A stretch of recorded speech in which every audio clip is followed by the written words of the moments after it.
collections that lie there in that old curiosity shop.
Well, good afternoon, everyone. I'm Scott from the Old Curiosity Shop. And the reason why this program is not being brought to you by any cup of coffee is because I don't have anywhere to put a cup of coffee. Granny's Vanity is chock full of stuff, and we're going to talk about it. But before I do, let me get this out of the way. Somebody has been trying to get me to say Granny's panties instead of Granny's Vanity. And I'm not going to say who it is, J, Dallas City Vintage, but I hope he is chortling away in his lounge chair right now because I've gone ahead and said it. He's been trying to get me to say it for weeks now by accident, and I just did. Right, now that we're done with that, let's take a look at what's what. I've been screaming about this auction for months. It's taken me a while to put it all together again. I kind of hope that you like this sort of curated type of sale. And look, you don't have to buy anything. I mean, it is all for sale, but I just hope that this brings back maybe warm memories of mothers, grandmothers, as we look at items from the 1920s, really into the 1960s. Wow, there's a lot to talk about. I'll try not to blah, blah, blah too much. Oh, I don't know where to begin, so... Oh, and by the way, let me say this too. I don't have any sisters. My father was an only child. I don't have any aunts on his side of the family. Yes, I have a mother, but I was much more interested in what was in the garage than what was on my mother's vanity. So I don't know anything about this stuff. And if I mess up, ladies and gentlemen who know better, please feel free to correct me. I don't take any offense. I have a thick skin. All right, let's see what's what. Here is a can of Rouge, Raspberry Rouge. I didn't open it up to see if anything was inside, but I imagine there's a little bit left in there. Angelus Incarnate, Rouge Incarnate, and Louis Philippe. And the color there is raspberry. Now that tin looks very much like something from the Depression era. So we're going to stick with that. There might be something in there, I just don't know. This is made by Coty in France, and it's called their Powder Puff Compact. And we can see it's tarnished, but it does say Coty on the back. I did clip my fingernails, and I'm sorry if I clipped them too short for some folks, but I had a lot of dirt under my nails because I've been working hard doing this and that and the other in the garage. And I usually don't get manicures, so I did the best I could. Okay. This is sort of an enamel, and there's no damage on the top of it, and this is highly sought after. It's a nice one, and if I can pop it open without getting powder all over myself, which is not something that I really want to do. There's a mirror in it. Okay, well, we're going to have to look at that later because I can't get it open with one hand. There's an Iris perfume bottle, probably from the 50s era. And now everything is empty of its contents unless I tell you so. There's no problems with this except this comes out and I don't know what is supposed to hold it in there. I know there's supposed to be some little, and it has a name, a little glass rod, or in this case probably a plastic rod that would go all the way down inside. There's a name for it. I can't think of it, but so I don't know if the squirty part, I know that's an atomizer back there. This just seems to be not wanting to stay in there, but Iris New York. This one doesn't have anything on it in terms of a label, but it looks very 1940s, this glass perfume bottle. I'm not going to keep saying no chips, no cracks. If anything is damaged, I'll tell you in the auction listing, and only a few items here have any minor damage. Otherwise, they're in really good shape. I really like the shape of this one. This is made in Germany. It's a modern piece. And it is signed on the bottom, or Tiffany and Company, I should say, or Tiffany. Well, it's going to be hard for you to see it, but it is under there. You can look it up. These, this is called their rock. It's not cut glass. It's pressed glass. It's in a rock crystal style. It's not old. I don't have the box. But it was fun to find a piece of Tiffany in the Goodwill. This is made in Czechoslovakia in the 1930s. It's a nice amethyst color. And rather than that being a chip, it's sort of like when a stone hits your windshield and you get that star crack sort of like in the windshield. There it is. So you can see it's not rough to the touch, but you do see that inside the glass right there. So you should know that. And this is signed, made in Czechoslovakia on the bottom. This is not a pill holder, it's a little tiny cigarette lighter. Boy, you could be real discreet with that, couldn't you? It's got its wick, and when you pull the bottom section off, you can unscrew it, put lighter fluid in it, and puff away on your Virginia Slims, although I don't suggest that anyone take up smoking. But a lot of our grandmothers did smoke. Everybody smoked in those days, I suppose. Sitting on top is a Madison, or Matson rather, vanity tray with the mirror. Now this can be hung. It has the clip to hang it on the wall, or to use it as a makeup tray, vanity tray. You'll see these often listed and referred to as ormolu. In my experience and in the antique business, strictly speaking, ormolu is gilt bronze. Bronze with a very finely high-grade, high-carat gold applied to it. These are not made of bronze. It's metal. It is filigree work here. It's very nicely done, and these dresser trays sell in the $20 to $30 to $40 range. There's a lot of dust in this one, which I didn't clean out. So having said that, it's not ormolu. It's more than likely just brass. It might have some type of a gold patina put on it. Here's another dresser tray. This one I believe is marked Limoges, France on the bottom. I'm not going to pick it up. It's very nicely done. This dresser tray here was probably sold as a blank and painted by an amateur, although they did a good job. There's no mark on the back of that one. But you can certainly see the difference. It's pretty. Just not the same detail as this one, as the French Limoges piece. We'll do these perfume bottles in the front. They're all empty except On the Wind cologne there.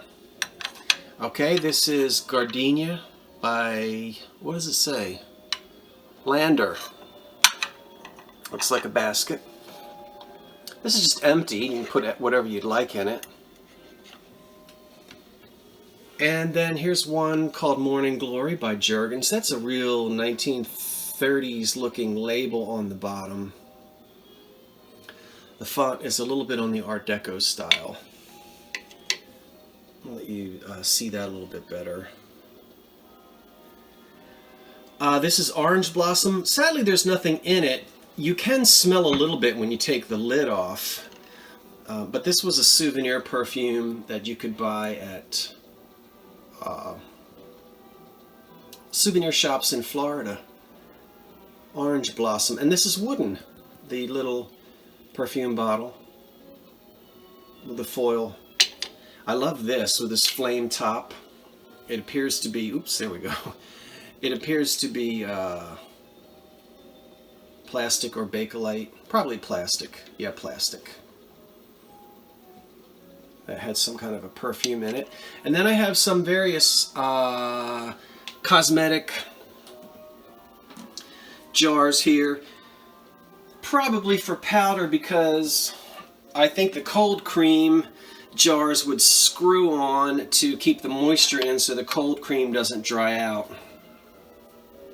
So we'll just call these powder jars. The lids just lift off. Glass with probably a celluloid top there, or some type of an early plastic.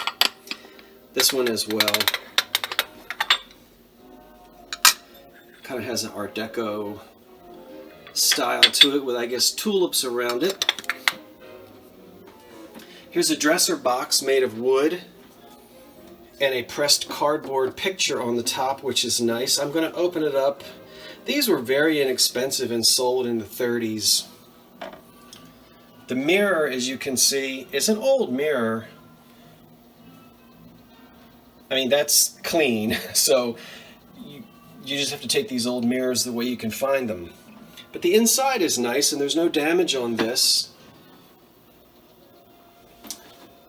Then I have some various pieces back here. I guess this is upside down. I wasn't sure what this was. I was just calling it a Trinket Box. And it does look like it was gilded at one time, as you can see there. And there's either a hand-painted or a decal on the top. It's not marked on the bottom. And it does open up like that.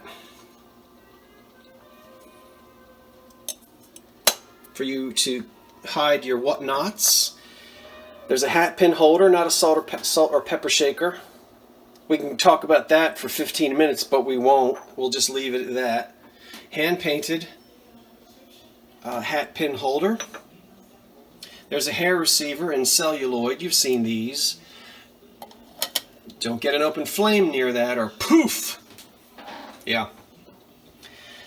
For those who might not be aware, women, when they would comb their hair, they would pull the hair out of their brushes at night and stick it in here. This is called a hair receiver. They would save their hair and sometimes save it and use it for various hairstyles, pompadours and whatnot. You could roll the hair up. I think it was called a rat, and stick it up in your hair.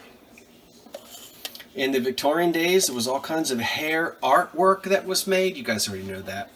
Here's a wonderful Hollywood Regency tissue holder with dolphins on the sides. And that's just glowing under those lights. I'm not going to take the lid off. The measurements are on the auction page if you're interested. I couldn't find a signature on that one. It may be style built, but I was unable to see. Here's some opera glasses as they're known in a little leather carrying case with wonderful black silk on the inside. These work perfectly, by the way. I was able to spy on the high-rise about 2 blocks away from me out of my windows. I'm not going to tell you what I saw. No, I didn't see anything. But they do work beautifully. If you happen to get to church late, you're stuck on the back pew, and you're just dying to see who's in the choir loft, there you go. Grandmothers always had mending kits.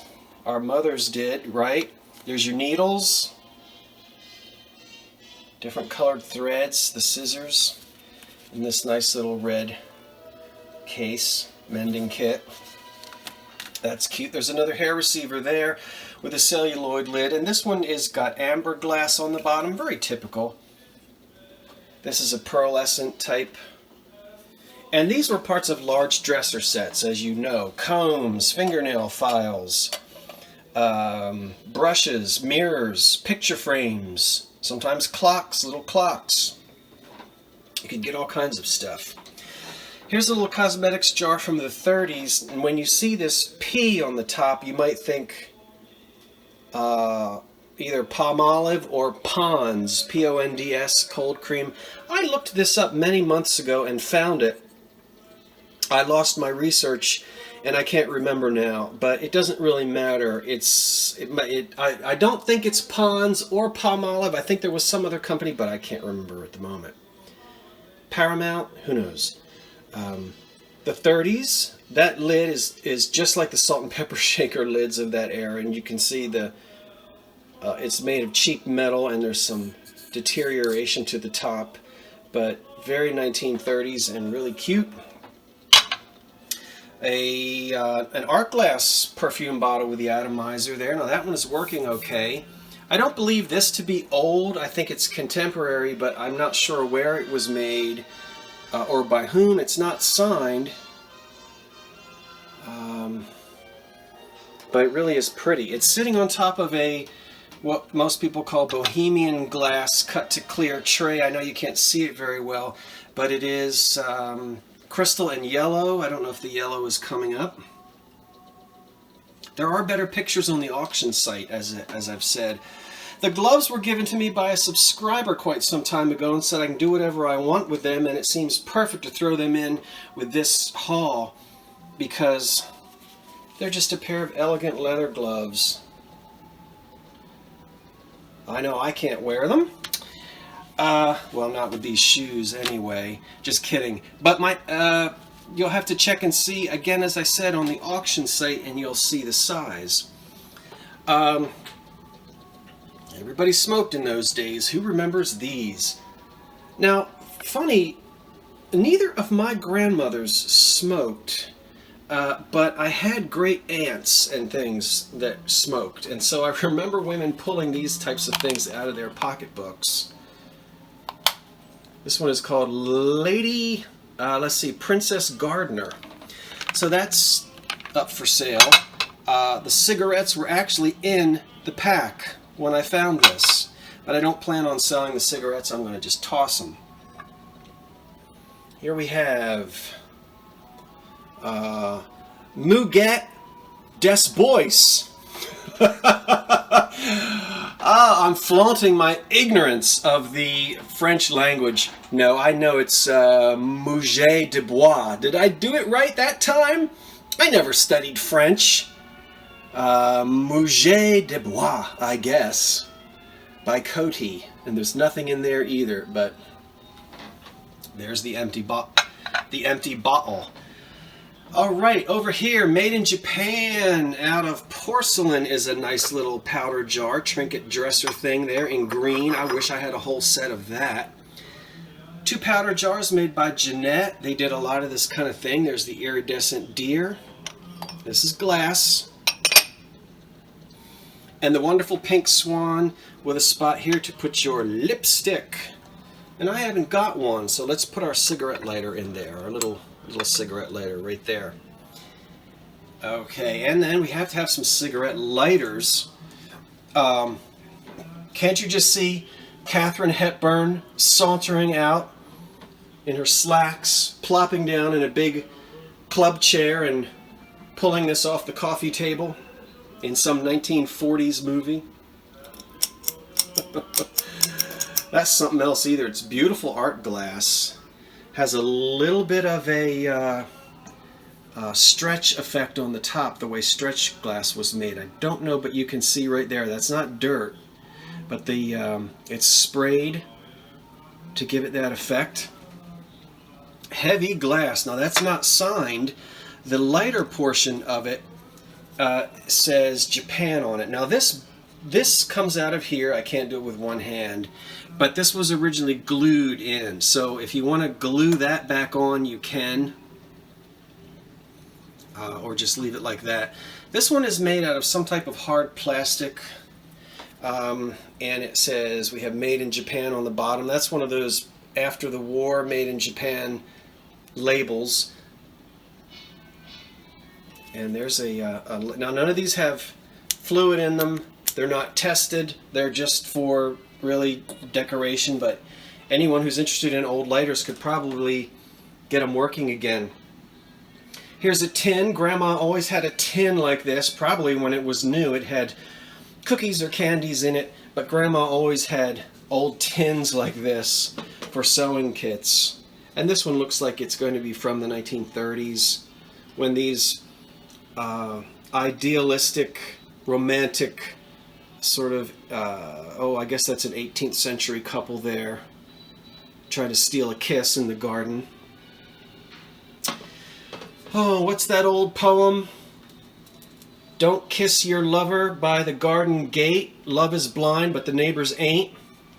Now here is a cedar chest made of wood, which probably was on Grandpa's dresser. It's very masculine, and this one is going to date to the 1930s. But it wasn't just men who used these, because I have, or my mother has, her mother's little dresser chest, and it's also made out of cedar. Sometimes these were given away when you bought the Big Hope chest made of cedar. And this one looks like a pirate's chest. It's got all its hardware on it. Somebody kept their ink pens in there because we've got some spilled ink in the bottom. But I love the old finish on this. It's just a really, really nice piece. You see the handles on the side. I know I went fast because I didn't want this to be 2 hours long. Let's talk quickly about the clock and the lamps. Whew, I've got a lot of dresser lamps. Classic, clunky, heavy glass from the 50s. I don't have shades for these. They do work. They have been cleaned, as you can see. And if you're trying to recreate that 1950s look, you've got to have something like this for the dresser. This is actually English hobnail. Westmoreland made the pattern. Ignore the shades. They're really not good shades. They're cheap, and they're just sitting there to hide the light bulbs. But these are lit. Brass sockets. It's all glass there. English hobnail. Very popular pattern, and it looks a lot like Anchor Hocking's Miss America.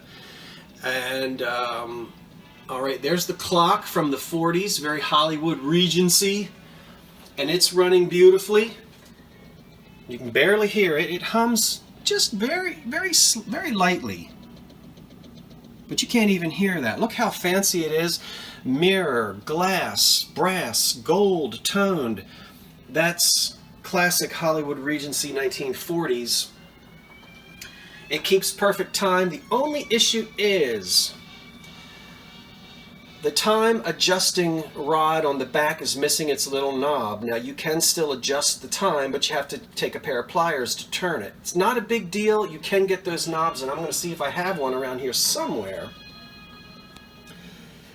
And you'll be able to see that if you look at the pictures in the auction listing in the eBay store. You'll see. Here are two wonderful pottery lamps made in the 1930s. Again, none of the shades are included here. you're on your own with lampshades. But these are two wonderful lamps, also from the 40s. And let's pull one out of there and take a look at the wonderful labels on the back. Of course, that cord is now going to be in the way. I don't know, can you see?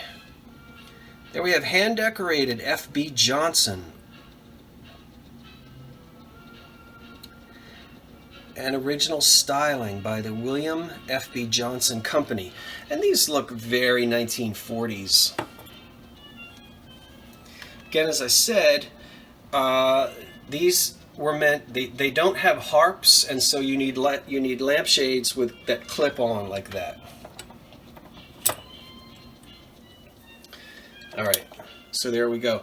And then here's the other set of lamps that you saw before. I finished the middle one, but I decided to leave it gold. Now what somebody did when someone took this one apart to rewire it, and when they did, they spray painted the metal pieces gold. These were left the silver color, and you remember I cleaned these up. But I have to make decisions when it comes to how much time I have and what kind of restoration I want to do, so I decided I would leave these gold. If that annoys the new owner, you can certainly take it apart and get that gold paint off. But that's the larger lamp that works as well. I just don't have a shade for it. Okay, those three dresser lamps there. Whew, I'm going to take a breath and back up. Did a lot of talking to get everything in. I don't know if I missed anything or not. I know I was going to open this up, but you'll have to trust me. There is powder inside because I got some of it on me. And that little screen thing, I don't know what it is. It looks like a piece of net that you puff your face with. That's in there too. Okay. What am I not selling? I'm not selling the photograph unless somebody absolutely twists my arm and demands that they have it, because I'm sort of wanting to keep that. Everything else is for sale. I still have to list a few things. I think this video is going up on Sunday, the last day of February. And if the video does go up on Sunday, there may be one or two things that aren't listed yet, but hold tight, I'm working on it. I know I don't have any of the lamps listed yet. They're going to be the last thing to be listed. So if you see the video and the lamps aren't there, I haven't listed them yet. But most everything is already listed, and some of it I listed 2 days ago. I've had a lot of fun putting all of these things together in this collection, and I hope you enjoyed it. I know I talked fast, and I could have gone slower and maybe broken it down into 2 or 3 videos, but there it is. That's our salute to our mother's vanities. Now you guys have a great time in the comments. What do you remember? When you were little, did you sneak into your grandmother's room or your mother's room and pretend you were Myrna Loy or Annette Funicello or, oh, I don't know, Betty Davis? It's a lot of fun. Okay, folks, that's it. Thanks for joining me. I'm Scott from the Old Curiosity Shop. So long for now.